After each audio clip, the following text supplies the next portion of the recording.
6 months, I couldn't sleep.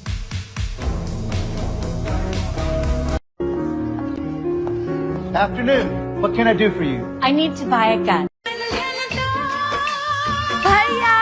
फिर से आ गए रे बाबा इधर जहर खाने का पैसा नहीं है तू जा रे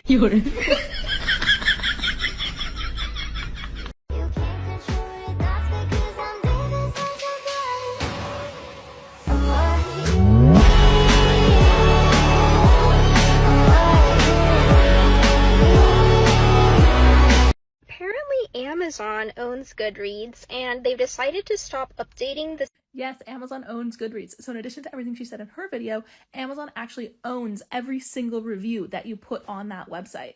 They then sell that data to publishers and other organizations and profit off of you. So I would recommend getting the heck off of Goodreads.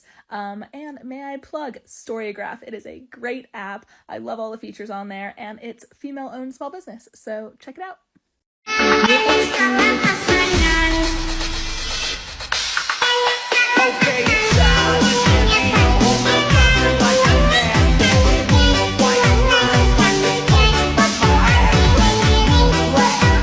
Now, mermaids are not as they are in storybooks. They are dark creatures, in touch with all things mysterious. If Hook had captured Wendy's brothers, the mermaids would know. If they stop choosing you one day, I hope you remember that it doesn't mean you're unlovable, or that you're not enough. I hope you don't blame yourself and overthink that it's a direct representation of who you are, because it's not. Sometimes people leave our life not because of what we did or who we are, but because their part in our story is finished.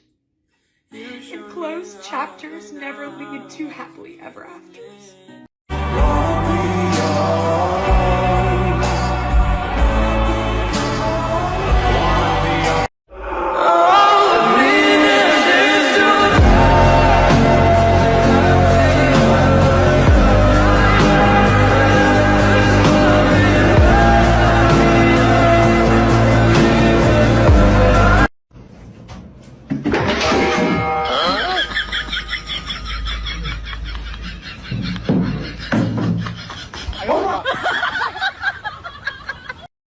ਹੁਣ ਤੋਂ ਬਾਅਦ दारू ਪੀਏਗਾ ਨਹੀਂ ਪੀਂਦਾ ਪ੍ਰਾਈ ਜਨਾਨੀ ਵੱਲ ਦੇਖੇਗਾ ਨਹੀਂ ਦੇਖਦਾ ਜੇ ਮੈਂ ਜਾਨ ਵੀ ਮੰਗਾ ਤਾਂ ਜਾਨ ਦੇਗਾ ਜਾਨ ਤਾਂ ਭਾਵੇਂ ਹੁਣੇ ਲੈ ਲੈ ਪੰਮੀਏ ਕਿਉਂ ਐਨੀ ਮਾੜੀ ਜ਼ਿੰਦਗੀ ਜੀਣ ਦਾ ਸਾਲਾ ਫਾਇਦਾ ਵੀ ਕੀ ਹੈ ਫਿਰ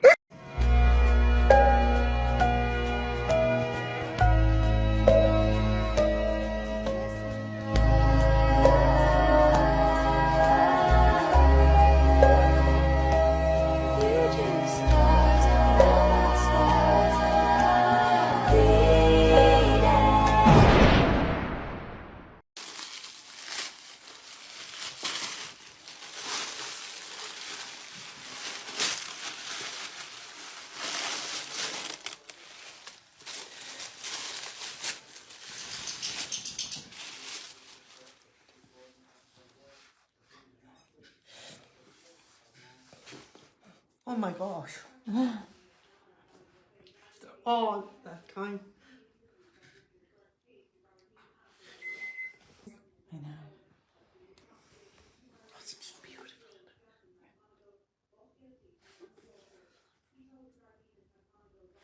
ਅੱਛਾ ਯਾਰ ਇਸ ਤੋਂ ਕਹਿੰਦੇ ਆ ਕਿ ਯਾਰ ਕੋਈ ਵੀ ਚੀਜ਼ ਹੈ ਨਾ ਵੰਡ ਕੇ ਖਾਓ ਯਾਰ ਉਹ ਭਾਈ ਜਿੱਡਾ ਤੇਰਾ ਮੂੰਹ ਸਾਡੇ ਹਿੱਸੇ ਹੀ ਨਹੀਂ ਕੁਝ ਹੁੰਦਾ ਆਹ ਕਰੇ ਖੁੱਲੀ ਪੇਟੀ ਜਿੱਡਾ ਮੂੰਹ ਆ ਤੇਰਾ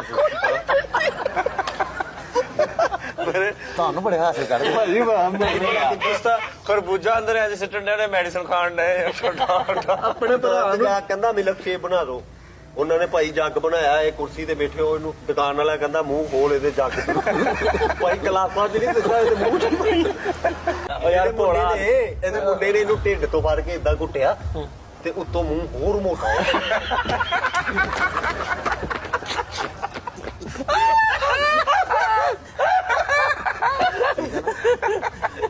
ਤੋਬਾ ਯਾਰ ਅੱਲਾ ਵਾਹ ਵੀ ਨਾ ਤੈਨੂੰ ਮੈਂ ਕਿਹਾ ਨਾ ਕੁੰਡੀ ਲਾਈਏ ਨਾ ਤੇਰੇ ਮੂੰਹ ਵਰਗੀ ਸ਼ੈ ਕੁੰਡੀ ਚ ਦੇਈਦੀ ਹੈ Holy shit. I'm sitting in my car on the way to my friend's wedding, and I just got into a freaking car accident with my ex-boyfriend, who I haven't seen in 2 years. Haven't talked to him in 2 years. And we just got into a car accident. He just rear-ended me. And turns out he's on the way to the wedding too. It's our mutual friend, and I knew I was gonna see him this weekend, and I was fine with it. I was just gonna like say a civil hello and that be it. But now his car is not drivable, and so I look like a B if I don't let him come in the car with me to take him to the wedding. But I obviously was not planning to spend like 8 hours in the car. This wedding is far. It's not close. It's 8 hours away. Oh my God. Oh my God, he's walking back. If you want to find out what happened next, check out The Road Trip by Beth O'Leary. There's this kid looking for books in the Spanish section. Finally finds a book, runs over to our grown-up who's working on their laptop and says, "Dad, I found a book. Can you please help me read it?" The dad looks at the book and goes, "I'm really sorry, buddy. I don't know any Spanish, but if you give me just a couple more minutes, I promise we'll find a book together." Kid runs back over to the Spanish section, and as they do, another kid runs up and goes, "I think I know Spanish. Can I help you read this book?" Both kids walk over to our little tiny couch, start reading the book. The other kid's grown up goes up to the dad and goes, "I'm really sorry. My kid doesn't know a single word of Spanish. They just really like people. I'm so sorry." Dad starts laughing. The grown-ups engage in conversation. Both kids are over there reading / not really reading the Spanish book. Another kid who's been watching the whole time, appears to be slightly older than the other two kids, goes over to them and says, "Hi, I know Spanish. Can we all read the book together?" The two kids scoot over, the third kid sits down, and then that kid who knows Spanish starts reading the book to the other two little kids. After a few minutes, they finish the book. They all go their separate ways. The kid who knew Spanish goes up there, grown up, and says, "Grandma, did you see me?" The grandma puts their arm around the kid, and they're both just smiling, big, gigantic smiles, and they both leave the library. And I love it. I am now confident that library kids are going to save the world. Yes. Go. Just start reading. It was exactly what I needed. I agree. I'm feeling curiously frisky too. Alright, yeah, no. No, come on, just keep reading, keep reading. I'm doing my walk around the library, pushing in chairs, and I come across this person who appears to be unhoused. I push in the chair next to them and say, "Hey, how's it going?" They're immediately on the defensive. They start grabbing their bags, saying, I'm leaving, I'll go, okay?" I say, "It's okay, I'm just saying hi. Please stay. I want you to be here in the library." They look at me and they say, "You're obnoxiously kind." So all I can say is everything okay? They say, "My brain hurts," which is an incredibly interesting way to say that you're struggling with your mental health. They go on to tell me that their story, that a couple of days before this, they wanted to unalive themselves. They didn't think anybody cared. They came back to the library just for somewhere to sit, and they said that I always say hi to them, but that my library people also always say hi to them. They said that they no longer wanted to unalive themselves, which is so amazing. It is the power of the library, of connection, of interrupting someone's day with a simple greeting, with saying hi. They told me that they were once a library kid. They grew up in my library. They came every single week. That is a grown-up library kid who needs help, who needed someone to tell them that they belong. I'm happy that I could be that person that day. I'm so proud that my library people made them feel welcome, made them feel that they belong. That's all that we're trying to do in this world together, is exist. Take care of your mental health. Come to the library where you belong.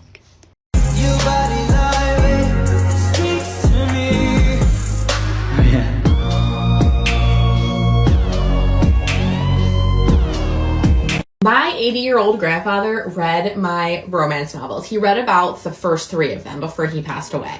Now, he was super Catholic, super religious, and I was a little bit flabbergasted when he said that he wanted to read my books. I'm like, I get that you want to support me, Papa, but you know what?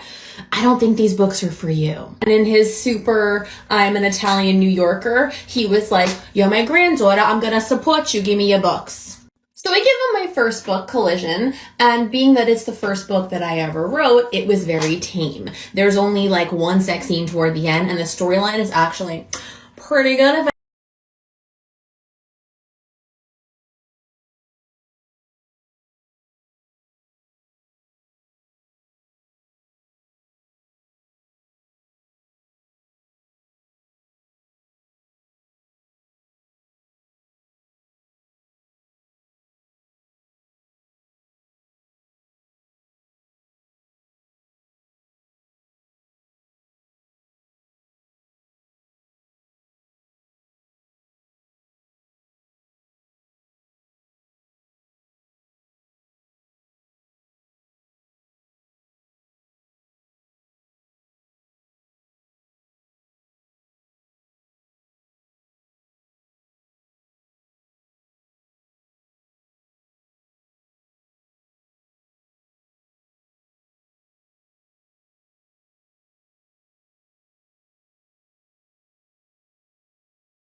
Oh, so you're the sound that every Sarah J. Maas character makes. No! That's growling! I just want to fuck the darkling!